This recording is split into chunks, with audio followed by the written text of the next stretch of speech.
Fitness के लिए आप इतनी मेहनत करते हैं, उसमें ये स्वच्छता अभियान कैसे मदद करेगा? वातावरण को स्वस्थ रखना तो हमारा कर्तव्य है।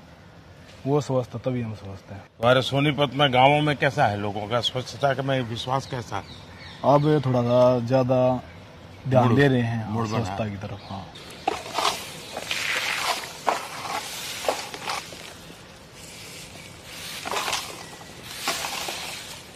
अंकित, आप फिजिकल एक्टिविटी के लिए कितना समय देते हैं? सर दिन में 4 से 5 घंटे।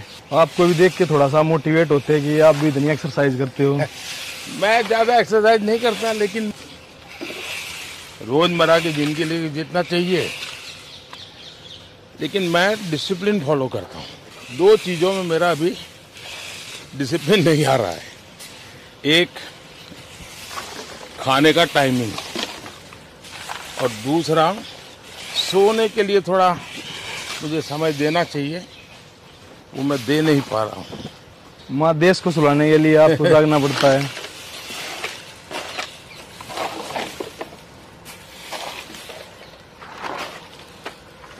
आपने ये जो सोशल मीडिया का कैसे पॉजिटिव उपयोग होता है, ये परफेक्ट एग्जाम्पल आपने दिया है। और मैंने देखा है कि आपके कारण काफी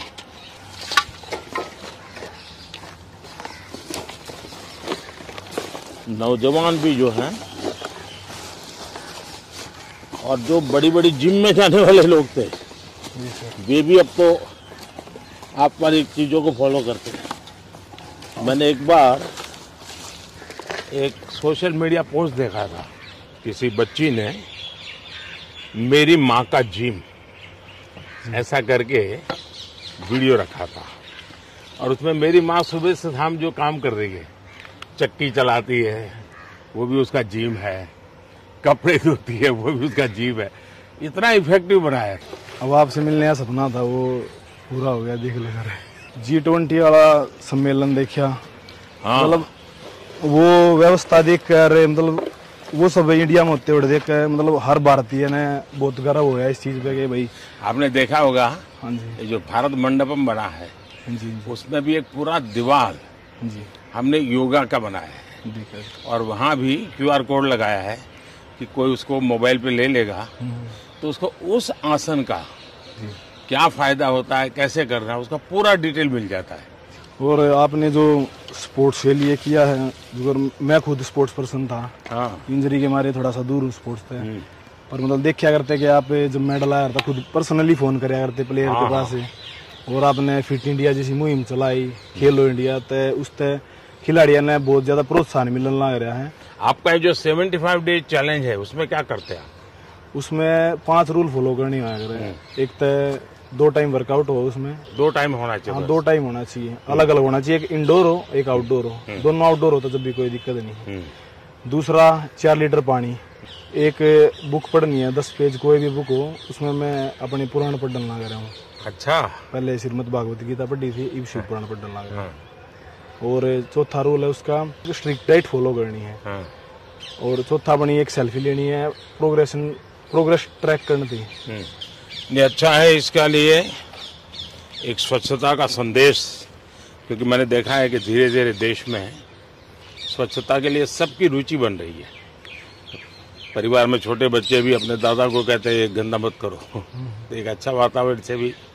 चलिए अंकित, बहुत बढ़िया काम कर रहे हो आप। बहुत आगे बढ़िए। सलाम और आदाब सर, आपसे मुखातिब होकर बेहद खुशी हुई मुझे। क्या शुभ नाम डॉक्टर आपका? सर मेरा नाम डॉक्टर साजिद अहमद है। मैं officer in-charge animal husbandry Mankot से हूँ। कितने समय से इस काम को देख रहे हैं साजिद जी? सर मैं 3 साल से लगातार इस ब्लॉक को सर्व कर रहा हूँ as a animal husbandry officer. अच्छा, क्या अनुभव आ रहा है? क्योंकि वहाँ तो मौसम भी विपरीत रहता है, और पशुओं को संभालना, दूर दूर से पशुओं तक जाना, ये अपने आप में बड़ा कठिन काम होता है।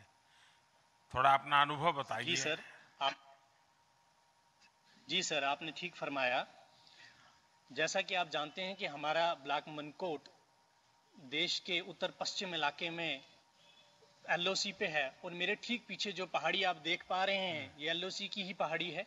सर हमारे यहाँ अमूमन लोग ट्राइबल हैं और वो सालाना माइग्रेशन करते हैं, जिनमें ज़्यादातर लोग गर्मियों में अपने माल मवेशी को लेकर हाई पास्चर लैंड पे चले जाते हैं और सर्दियों के आते ही वो लो लाइंग एरिया की तरफ रुख अपना कर लेते हैं। इस सफ़र के दौरान जानी माली और जानवरों का नुकसान से बचाने के लिए हमने इनको ट्रक ट्रांसपोर्टेशन जैसी सुविधा फराहम की। इसके साथ साथ वेटनरी और मेडिकल अवेयरनेस कैंप्स भी ऑर्गेनाइज किए और सर हम ये भी कोशिश कर रहे हैं कि हम ट्रांजिएंट एकोमोडेशन भी उनको प्रोवाइड कर सकें।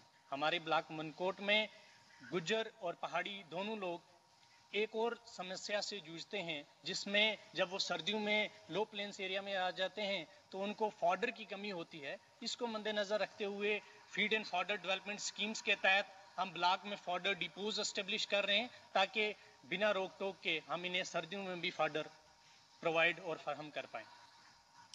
अच्छा, बीमारी की स्थिति कोई सीरियस नेचर का कोई समाचार आ जाए और पैंडेमिक की संभावना नजर आए तो इसमें आपके लिए क्या प्लानिंग होता है?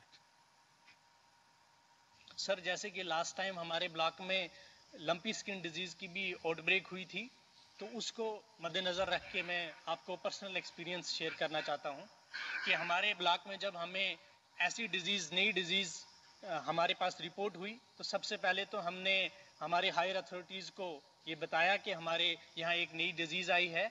फिर सरकार के सहयोग से, लोगों के सहयोग से, यहाँ के पीआरआईज और सरपंच वीडीसी उन सब से मिला के लोगों को अवेयरनेस जगह